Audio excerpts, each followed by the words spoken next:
Friends, morning.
Good morning, friends.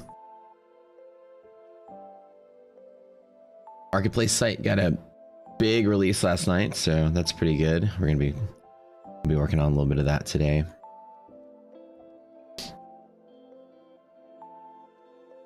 Gotta make some videos, training videos, like how to get set up. Okay, CPI today. Looks like we came through. Let's look at a couple of numbers. Let's look at the retail sales part. The month over month, year over year. I'll check core as well.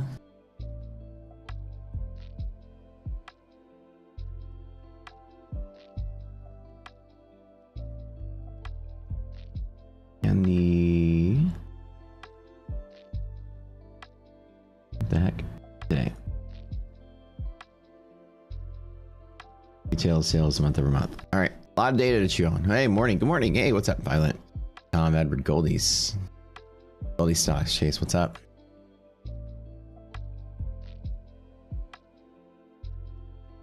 Exciting to see this. All right, S&P has kind of moved quickly. Let's go ahead and get our DD bands here.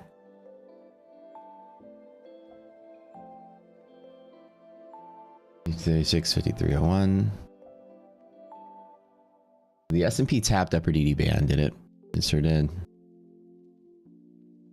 So that's one of the cool testaments of, and this DD band, if you haven't seen our stuff before, this is from our bot.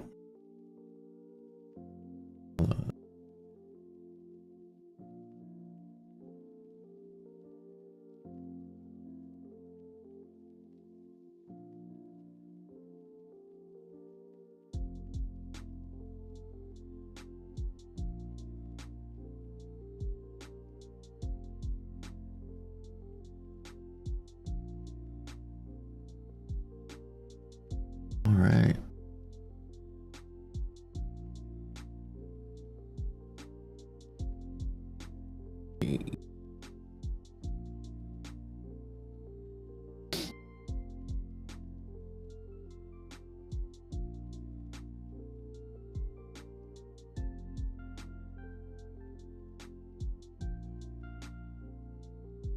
It's from our bot right here. You can see the DD low and high, 5236.5, 5301.5. So 5301.5, right on the dot. Stretch that maximum risk range right there. Markets open now. Why didn't I hear the ding ding ding? Thinkorswim. Is Thinkorswim not ding ding ding anymore? Lower number 22, 69. Is that right? Hold on. All right. 269, 5301.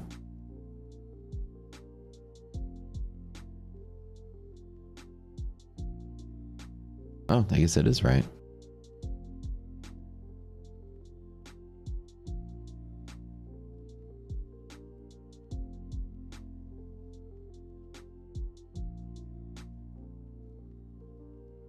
Oh, 5209. Okay, that I was like, okay, that's the close price yesterday. 5209. Okay. Yeah. Don't listen to me. Take a look at what we have today. Market's opening gap up, right? So unfortunately, when you hit these upper bands like this, right, it's always a toss up. Half the time, they will continue to push and go. The other half the time, they will reverse and turn around. It's like a 50-50 toss up. Once your catalyst bumps you to the top of the line like that, like the day is pretty much over. It's not really a good trade. Pretty much perfectly right. Our numbers are right on point here. That's what I love about it. It's a risk range, so the market just spanned that next risk range in that interval, which is really good. Let's see, 52.66 was upper hedge pressure. Look at this, and then like overnight, it's supporting at that upper hedge pressure. 230.75 was this one. Y'all know the rules. So overnight, you had the long up. The blue is support overnight. The catalyst bumped us right up here. So we already have a catalyst that is active right now. Market is moving. If you move the distance of the risk interval while the market's open on an event, your catalyst is active. So today's is a catalytic day. So the catalyst days are typically random toss-ups. To be very careful, you know, standard rules apply. As you see, Nasdaq has a resistance of 450. Upside will likely be limited. But to have a fight here. I hate chasing potential breakouts on CPI. Nasdaq, careful here. It's a toss-up. That's usually when I see hedge pressure or any obstacle in the way, I usually don't do anything else. This one. This is a no trade day. I don't trade on these for me. BSUs are one of our strongest bull setups from bull zone. So anywhere in here, it's not like the market's likely to sell off. It's still bullish from here. On that gap up, that Nasdaq resilience is slightly negative or trying to be, and so days like this sometimes fade out. So I don't bet on it. I never bet on it. I just never bet on the long from here. So like the overnight today is a day that I usually sit out. Yeah. So on me, I always long on bull zones on BSUs or BLUs every time. 100% of the time. This is the most probable trade that we have. Our back test. You guys remember our back test? We had a video about it for lifetime folks. Under all conditions, rational or irrational even, it's a 75% chance that bull zone holds. Under all conditions. Slightly better when rational. It's like almost close to 80%. So opening in one zone, closing in another zone, only a quarter of the time. Yep. So I always take these bull zone longs every single time. Yep.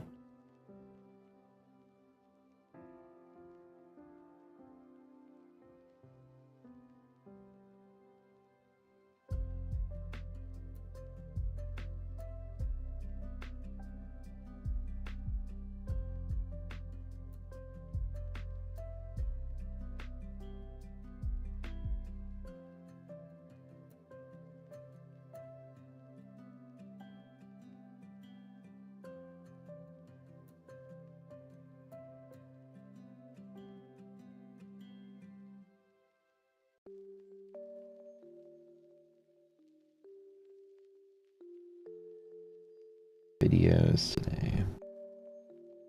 And make marketplace training videos.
right. Then starting Monday, I'll be back to like fully doing my normal routine, which is going to be good.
One second, you guys. I'm taking notes on this new release.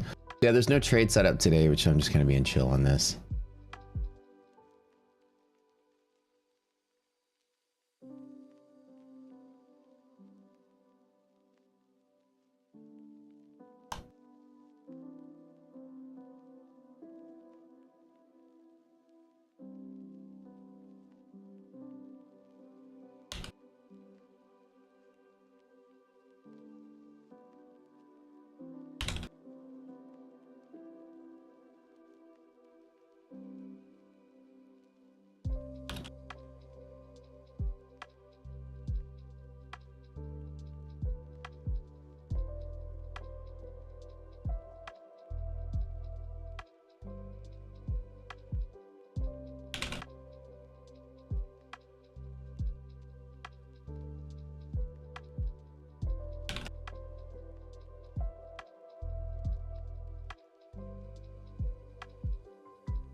Marketplace is looking sexier every morning. New release came out.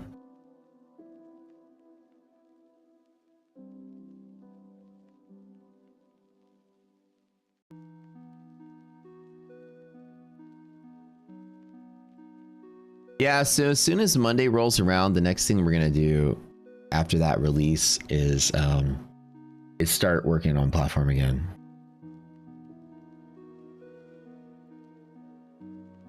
We have DD bands, risk interval. We're gonna try to get the overnights automated as well from the platform.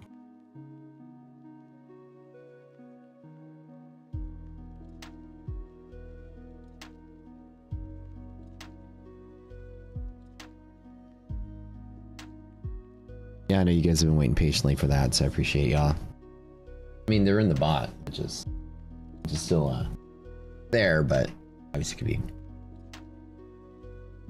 nicer to have them more in the automated sense. So end of the day, by the way, so we always talk about once you hit DD ban, EOD.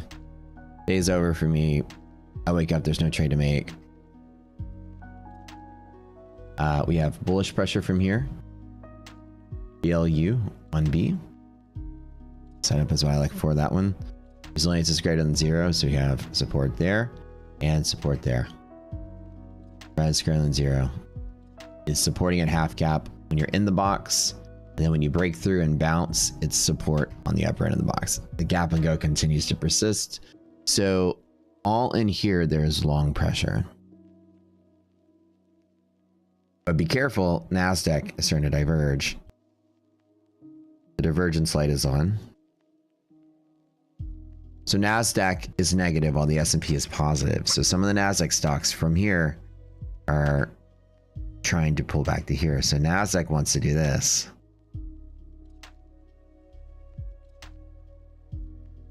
So S&P at DD band, NASDAQ trying to pull down a little bit.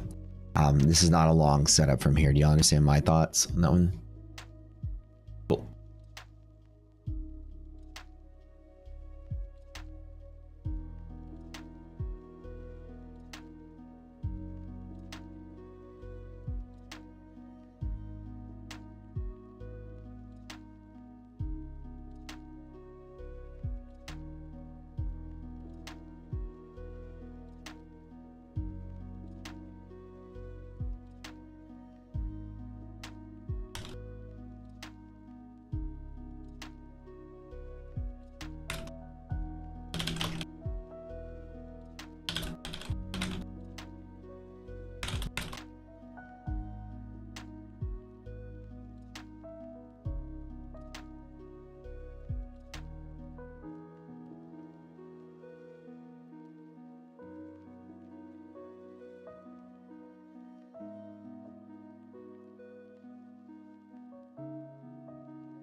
Yeah, that would be really nice, right? To automate the overnights.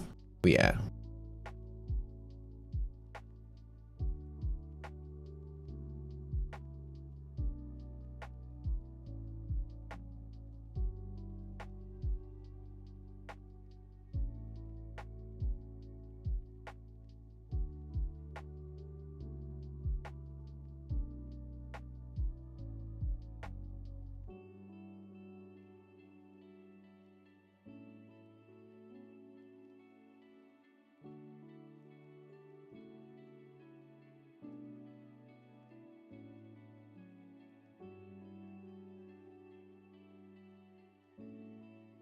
So hedge pressure is just a balancing act of all the options that are there.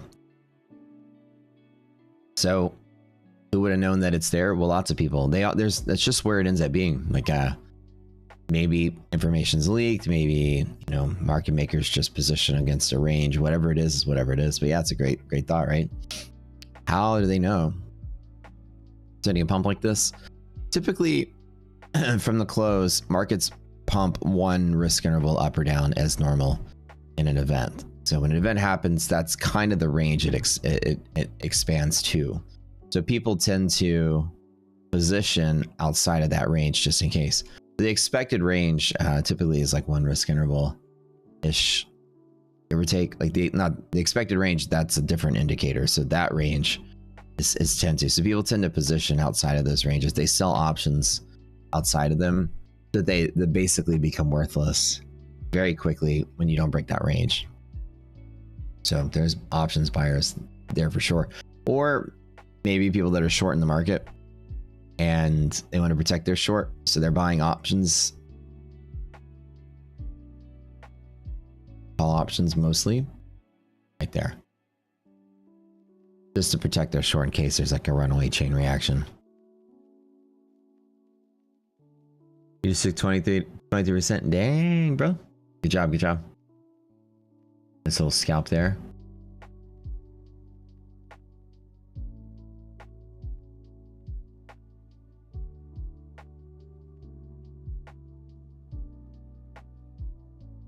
Okay.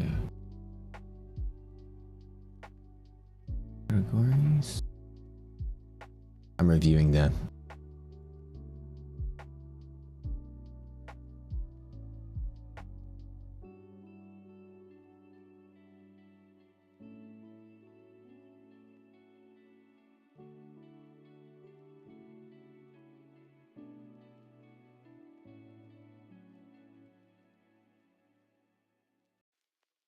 WGU has a ton of resources. That really allowed for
Second here.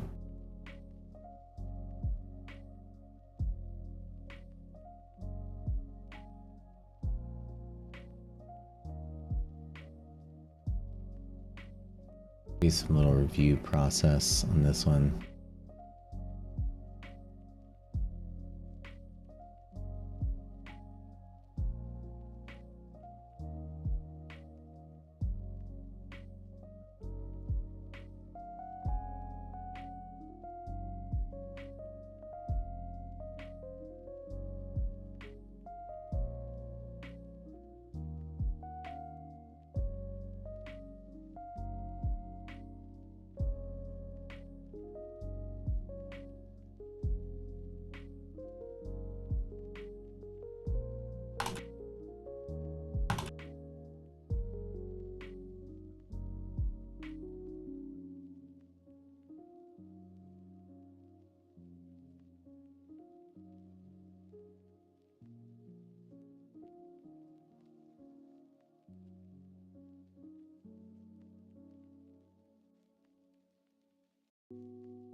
Okay.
and yeah.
Right now we're building out the final steps on our search engine.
All right, I'm back. Sorry. Here's what I'm working on. I'll show you guys. I know it's not y'all's favorite thing in the world. Hear me clacking on my keyboard. Vendor setup. We're working on this right now. Our search engine is complete. For the most part, complete-ish. Making some changes with like tags and keywords and stuff. So I'm just mocking up the layout of what the vendor page is going to do for tags. There's tags, there's categories. I'll show you what the categories look like. Pretty dope.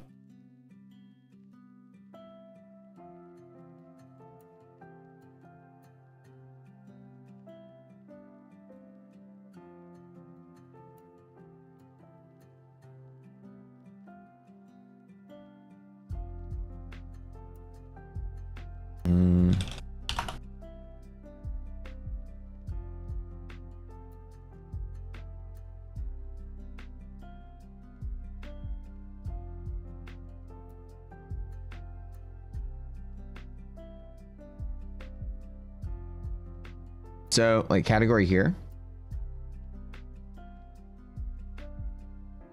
You can search for products.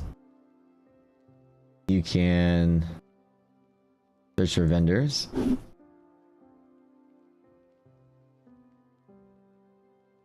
And then you're going to have the ability to, like, pick bundles, Discords and communities. People can, like, list different deals and things they have. Yeah, so it's kind of cool. Based on rating. So a couple more categories are going to show up here. Oh, the categories aren't there yet. Search by.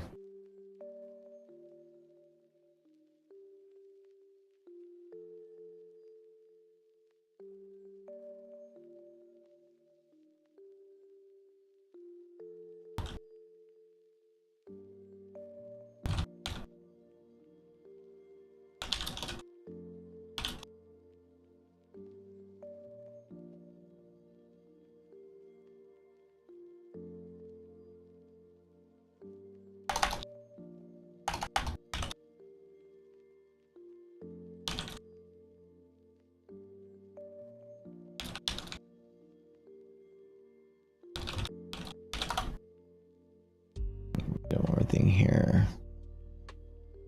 The little odds and ends, the millions of little things.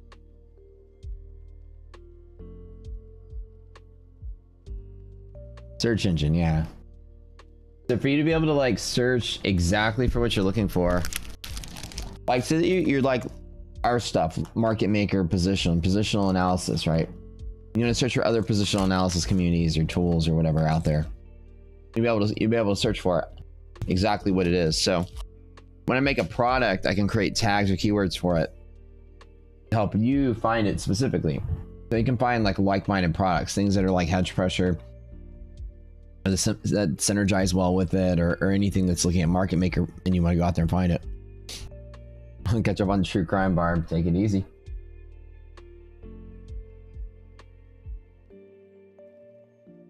Yeah. Marketplace can have it. It's just a big search engine.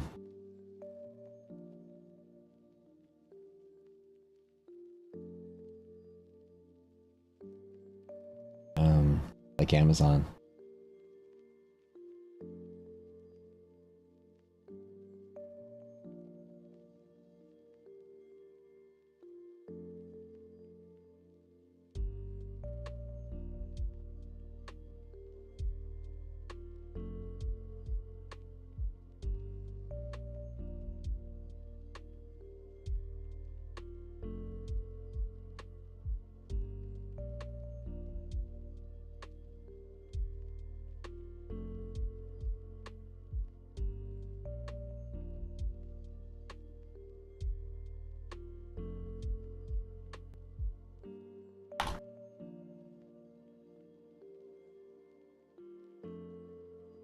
Thank you, Tom. I appreciate it.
One more thing here. This is a whole new endeavor. Like what I like about what I do, what I get to do with my days.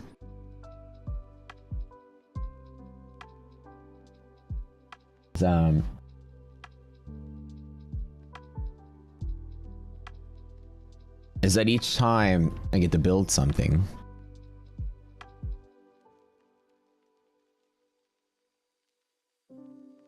I get to take like a whole, I get to learn something just massive, like a whole new thing. So like, you know, I've been programming since I was 11 as a hobby, but like hobby being like serious hobby. I was pretty good. I was pretty good when I was a kid. I got older. I used it as an engineer in school. I used to write code to simplify my homework and any processes I needed to do anything in life. I'd write code to like balance my schedule in a spreadsheet in Excel.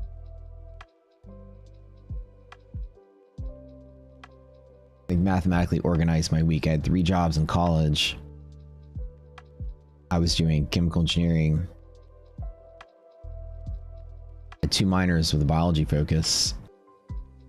Because my original thoughts were to go to med school actually, so I was doing both chemie and bio stuff, and then I'm quickly inside of like that undergrad, decided I just didn't want to be a doctor. But the bio focus also carried over into like the new engineering program we had, which like was biology, chemical engineering, hybrid, what's it? Chemical and bioengineering. Oh, chemical and biomolecular engineering. It's like departments changed the name to that. So like, essentially I was busy as fuck is what I was trying to say. I used to have to organize my life. I did research for the head of the department. I worked in a lab. I taught 2 classes at the University of Houston as an undergrad. And I worked at Domino's Pizza as an assistant manager to a store in the hometown I grew up in. That was the real money. Kid. You see, well, kid-wise, I used to bank. Not too bad of a gig. On my off nights, I would go deliver pizzas there. Mid-time minimum wage is $5.15 an hour. And this is this is like in 2000, year 2000. And they may pay me $8. It's just a major. I wake up in the morning, like engineering school classes are at night. I'd wake up in the morning, you know, do my homework. At noon, I'd go to work, run the lunch shift to the pizza place, come back. Go to school. On my off nights at school, or on my weekends, I'd go back and deliver pizza, making $8 an hour plus tips. That's better than, that's like double what waiters would make. That was a pretty cool gig. That was my life. So anyways, I wrote code on a spreadsheet to balance all that stuff out. Like, and put your schedule. Okay, these are the times I have class, these times whatever. And put your homework load a week. This is this, this is that, this is this, and then write some code to almost the traveling salesman type problem. The quickest way to organize a non-linear route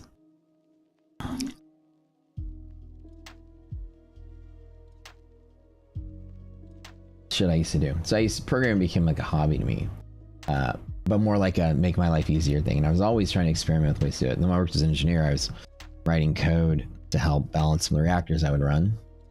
Multiple things I did there. The cool thing I do with my job now is what I love. It's that when I make stuff. I make stuff for you guys. I make stuff in trading for myself. I make stuff in trading for y'all. I make a marketplace. Every time I take on an endeavor, I have to learn something new, which I love.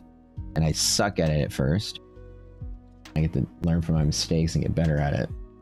Like running a tech company. Probably terrible at running Rocket Scooter when I first started. Not knowing how to manage technical employees and developers, even though I knew how to code myself. I didn't know anything about how code was deployed and on a massive scale through multiple employees, how repos worked. I didn't know any of that stuff. So now, you know, the new project being the marketplace is a whole new thing for me to learn. The dynamics of how search engine optimization works and the dynamics of all, you know, Google Analytics and things. These are all the things that matter. Customer experience, user experience, you know, getting test cases, focus groups, all this stuff. Like, what do you like? What do you not like? This is a whole new endeavor for me too. So it's neat to take on something brand new. Again, at the magnitude of this, you know, building a trading platform.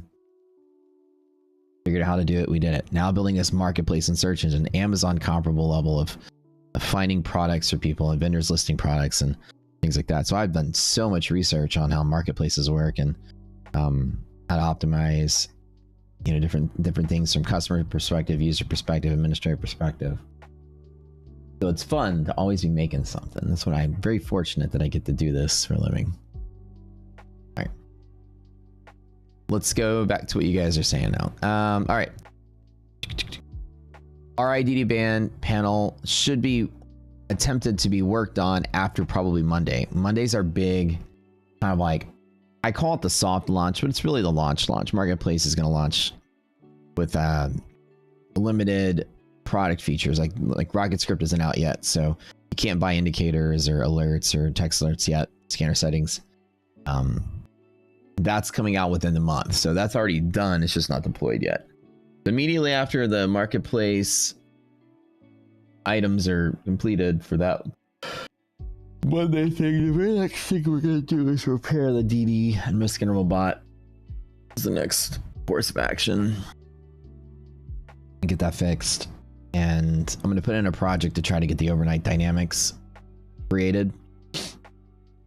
The best thing now to notice is that when I ask my team to build something, because I can't use RocketScript yet on the front end, or on my like server page. So in the future, if you're like, Matt, can you go make dynamic hedge pressure, you know, blah, blah, blah. If I could make it, I would go into the console, I would access RocketScript, and I'd go make it myself. I would have to use the developers. So in the future, I can start making anything you guys want me to make with RocketScript. You can say, hey, Matt, can you make an indicator that does this and does that? And I can actually go make it for y'all using RocketScript. So we're like a month away from that. So it's not like I'll put in a ticket to go, you know, have my coders code it on the back end, you know, Python. It's like, okay, we're going to write in RocketScript and then it's done. I can do that myself. It'd be kind of fun. Okay. Volume for SPY on TradingView compared to RocketScript is different. Maybe you guys know which one is more accurate. We are more accurate.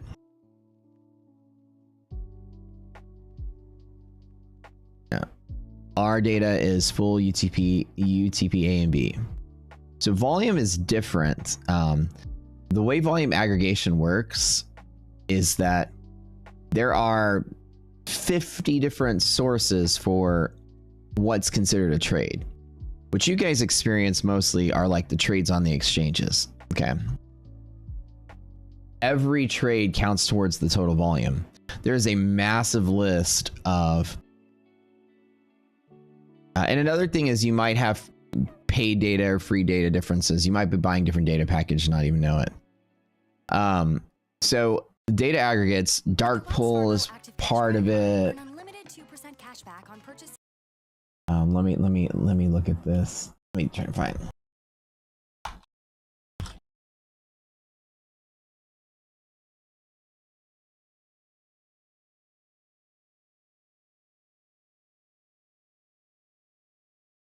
Let me find the publication. Essentially, with all the aggregation layer, hold on.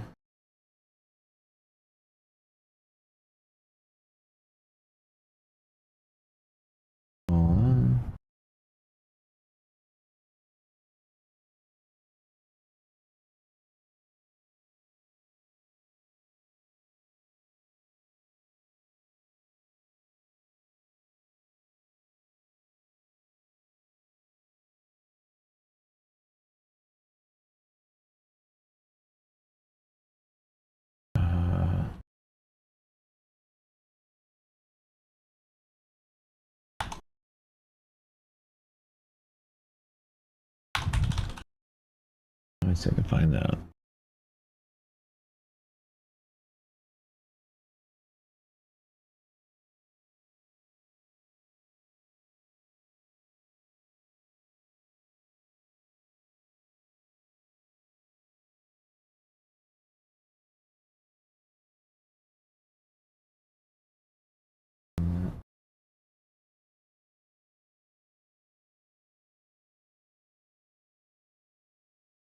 Used to be a... I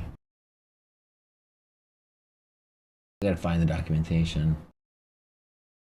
But essentially the differences between any profile or any platform is what the API aggregates is what they consider volume.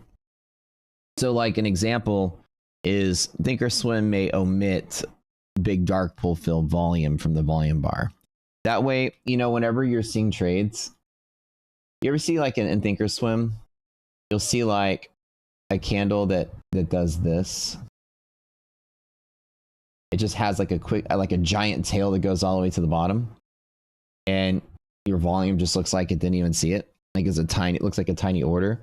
They may choose to omit the volume from that dark pool, and it could be a huge volume spike from the volume aggregate. You get to choose what you aggregate inside of the volume candle from like all the different sources. What's considered orders? There's like tons of over-the-counter order sources. There's tons of exchange order sources, block orders. There's all kind of stuff that don't just show up in the time and sales or the level 2 orders the market fills. So anything that's reported to the exchange, you can choose to aggregate it into a volume price data. we don't get to choose that aggregation. Our data providers do, the people like the API, and they choose all. So all things are highlighted. So everything that comes through is part of it. So like on the dark pool fills, you're going to see data spikes in ours that you might not see elsewhere. So it's just the idea of no two trading platforms are the same aggregate, because every volume source, some people may choose to display some, not display others, just for the usability of their platform and for the friendliness for their users. They'll be slightly different. But as far as trusting which data is correct, they all come from the same source. It's just not every data API aggregates all sources. If that makes any sense. Ours does all of them, so.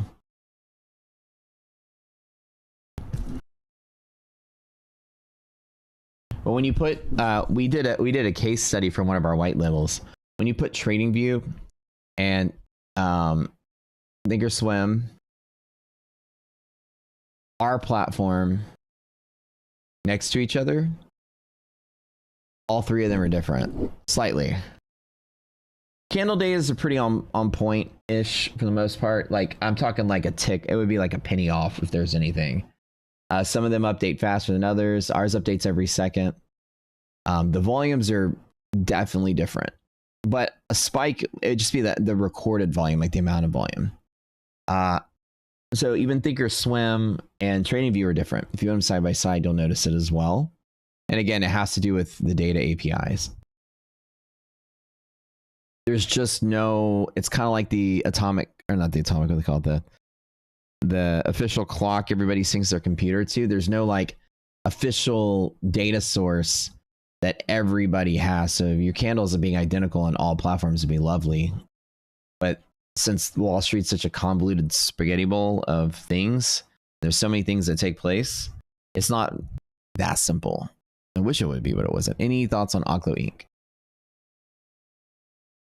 What's their ticker?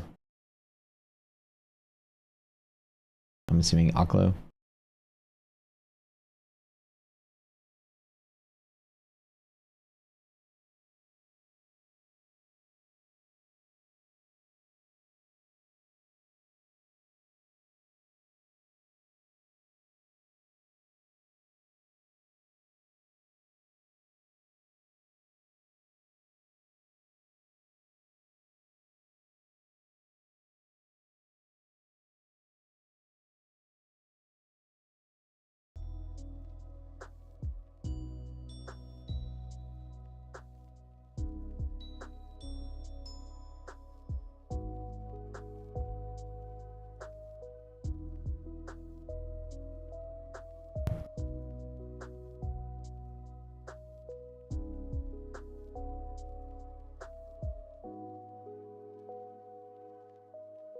Yeah, they all, data's like the big giant data provider API companies. There's a couple of them, and some of them might use different ones.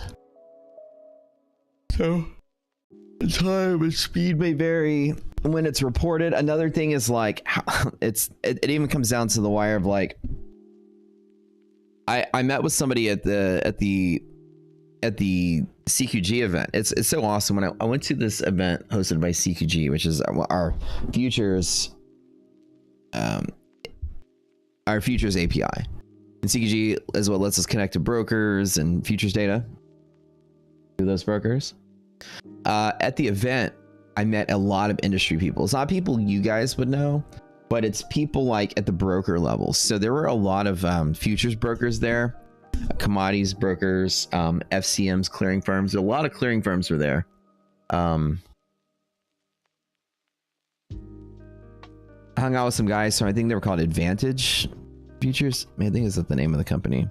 And they were a clearing firm, and like AMP clears through them, and a couple other people. You probably never heard of them because you would never buy their services. They're like the clearing level. So a broker would like clear through them. They pay for a seat on the exchange, etc. I was talking to a lot of people at that level of futures, which is inside the chain of us, broker, FCM, clearing firm, exchange. So at the clearing firm level, lots of people were there. One of the guys I was talking to used to work for some clearing firm, and then he quit. And he was talking to me we had like 3 or 4 drinks, and we were just chatting all night about technology. He was very interested in what we were building. He thought it was really cool because he was a trader himself. And he was telling me some top secret project he was working on. You can't spill all the details, but it had to do with data and speed of data. And what was interesting is that at that level of building data to get to people, speed is everything. So he was talking about all the ways that like speed evolved in the industry, how there were like firms that were building buildings across the street from the exchange with radio towers on top. And for a while, that was the fastest technology. And like basically how technology evolved from like, and so the people that were miles away from other people from the source, their data would be slightly slower than the person closer to the source. And that discrepancy in data was worth a whole lot of money, because you would sell your data to big firms because they always want the fastest, most accurate data. And so there is no what's the most accurate data, or what is the accurate data? Because even distance has a hit on accuracy. The further away you are, the candles would look different as well, even if you're milliseconds away. Not your candles, the retail side, because most of these platforms update like every second or every 10th of a second or something. But like real-time data, I'm talking like real-time data for high-frequency trading firms and stuff. So no 2 companies out there, even data alone looked exactly the same. It was such an eye-opener to see how even speed, how far away, because your data comes to you through multiple sources. There's like all kind of places. It goes from the exchange to some routing place, some API company, then to us. It like goes all around. You know, we're getting it kind of real-time-ish, you know, milliseconds, but like billionths of a second trimmed off, and there's a whole new data feed. And this big business on trying to make these slightly faster data. So this guy was talking about it, this technology that's gonna have like data 10 times faster than some other thing. It was very exciting to hear like this whole area I didn't even know was a DJT. I don't know.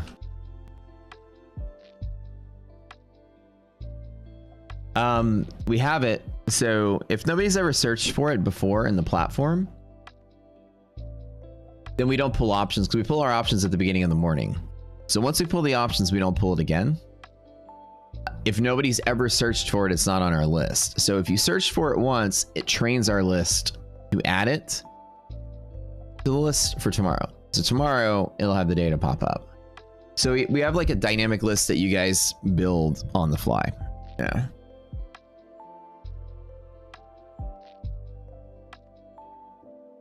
And then the algorithm is designed to remove typos and things that don't have options data and things like that. And then hot topics and popular things get shuffled to the top of the list on the order at which we pull and compile the data. Things that are less popular or as time goes by decay to the bottom of the list. So it's like the Reddit algorithm, which finds trending hot new things. And there's a score for each of those. How new is it? How hot is it? How often is it searched? Or how many people is it searched? And then it's like the upvote system. If you search for something here, it's like upvoting on Reddit. It floats to the top of the list, the more people search for it. It's like SPY is literally the top of the list. It probably will always be there. And if like GameStop is hot for a week, it'll shuffle near the top of the list, and then it'll quickly fall to the bottom once it's no longer popular. So we pull the liquidity maps data and process and compile it in the order of the list. So the most popular hot things get processed first. You'll get them minutes faster than like the things at the bottom of the list. So it takes about 2 minutes total for us to compile all of the data for all of the stocks on the list.